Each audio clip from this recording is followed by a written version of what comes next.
Praise the Lord. ദൈവത്തിൻ്റെ അതിപരിശുദ്ധമായ നാമം വാഴ്ത്തപ്പെടുമാറാകട്ടെ. യോശുവയുടെ പുസ്തകം 24 അധ്യായം 15 വാക്യം. ഞാനും എൻ്റെ കുടുംബമോ ഞങ്ങൾ യഹോവയെ സേവിക്കും.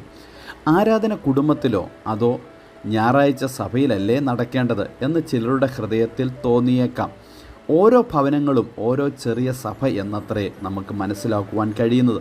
കുടുംബനായകനും കുടുംബത്തിലെ ആത്മീക ശുശ്രൂഷകനായിരിക്കണം.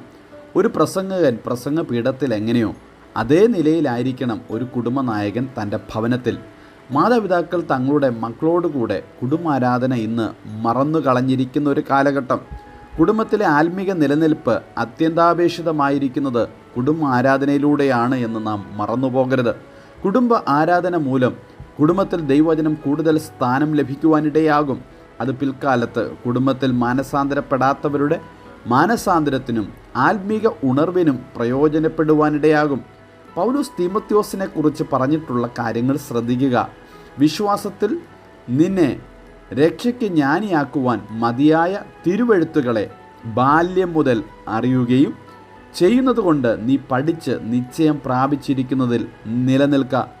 ബാല്യം മുതൽ ദൈവവചനം പഠിക്കേണ്ടതും അത് പ്രയോജനപ്പെടുത്തേണ്ടതും കുടുംബത്തിലാണ്. പത്രോസ് പറയുന്നത്, കെടുന്ന ബീജത്താലല്ല, കെടാത്തതും ജീവനുള്ളതും നിലനിൽക്കുന്നതുമായ ദൈവവചനത്താൽ നിങ്ങൾ വീണ്ടും ജനിച്ചിരിക്കുന്നു. കുടുംബാരാധന നമ്മുടെ ഭവനങ്ങളിൽ 2 നേരം നടക്കേണ്ടത് ആവശ്യമാണ്. നാം അപ്രകാരം ചെയ്യുന്നുണ്ടോ എന്ന് ഈ പകലിൽ നമ്മെ തന്നെ ഒന്ന് ശോധന ചെയ്യേണ്ടതും ആവശ്യമാണ്. ദുഷ്ടൻ്റെ അധീനതയിൽ കിടക്കുന്ന ഈ ലോകത്തിൽ ആധുനിക മ്ലേച്ഛ സംസ്കാരങ്ങളിൽ നിന്ന് നമുക്ക് നമ്മുടെ കുടുംബത്തെയും വീടുകളെയും വിടുതൽ പ്രാപിക്കുവാൻ വേണ്ടി കുടുംബ ആരാധന കൂടിയേ തീരൂ എന്നുള്ള കാര്യം നാം മറന്നുപോകരുത്. കുടുംബ ആരാധന മൂലം നാം ദൈവത്തെ മഹത്വപ്പെടുത്തുന്നു.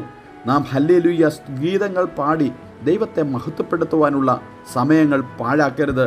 യോശുവ ഇപ്രകാരം പറയുന്നു, ഞാനും എൻ്റെ കുടുംബവും ഞങ്ങൾ യഹോവയെ സേവിക്കും. എങ്കിൽ വിശ്വാസികളായിരിക്കുന്ന ദൈവമക്കളായിരിക്കുന്ന നമുക്ക് ഓരോരുത്തർക്കും കുടുംബ ആരാധനകൾക്ക് വേണ്ടിയുള്ള സമയം നമുക്ക് മാറ്റിവെക്കാം. അതിനുവേണ്ടി സമയങ്ങളെ വേർതിരിച്ച് കുടുംബ ആരാധന ക്രമമായി നടത്തുവാൻ വേണ്ടി നമുക്ക് ഉത്സാഹിക്കാം. സഭായോഗങ്ങളിൽ മാത്രമല്ല, കുടുംബങ്ങളിലും ദൈവത്തിൻ്റെ നാമം ഉയരുവാൻ തക്കവണ്ണം കർത്താവിൽ